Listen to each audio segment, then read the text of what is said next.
Heard a lot of health battles publicly. Can you talk a little bit about that, what that experience is like to go through, not just cancer, but to go through it publicly? And how do you do that, and what inspires you to share those kinds of things? No, thank you for asking. It wasn't my intention when I was diagnosed in 2007 with breast cancer. Like many, shocked when you hear you have cancer. There was no history in our family. To learn that 80% of people who are diagnosed, men and women who are diagnosed with breast cancer, 80% have no family history. And I'm like, why do you keep harping on know your family history if 80% of us don't have a history? And I was going to stay private with it, and I did for quite a bit of time. And my mother, may she rest in peace, said, honey, make your mess your message. You are going to have resources, you are going to have some things that other people may not have, so be their voice.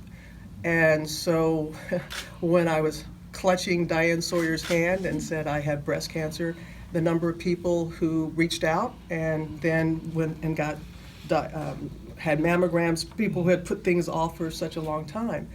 And I made sure that anything that I shared on the air could be helpful to other people. It wasn't just talking about my journey, but anything that I was going through. And then when I was diagnosed in 2012 with MDS, myelodysplastic syndrome, a blood cancer disorder that came on through my aggressive treatment for the type of breast cancer that I had, I looked at the heavens and was like, oh, come on. I made my message one time, do I have to do it again? And I was very grateful that it was able, there are many people who have benefited from it, who have, I remember when I took my wig off and I walked down at a fashion show for Isaac Mizrahi because we had this kind of series about daring our anchors to do something, and they said, we want you to be in a fashion show.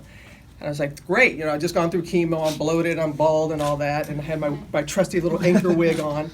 And right before I walked out on the runway, there was a mirror, and I took the wig off, and I walked out there live, and no one knew I was going to do it, and the lights were bouncing off my little bald hair, had two hairs, and I'll never forget. Somebody was watching that morning. They contacted me and said they were watching. I was a mother, and she started crying, and she was watching with her child, and the child said, "First of all, Mom, why doesn't Robin have any hair?" And she explained to her, well, she had to take some medicine to make her better, and had a conversation with her child that she would not normally have had, and saying if, God forbid, something should happen to her, that her child would have a better understanding.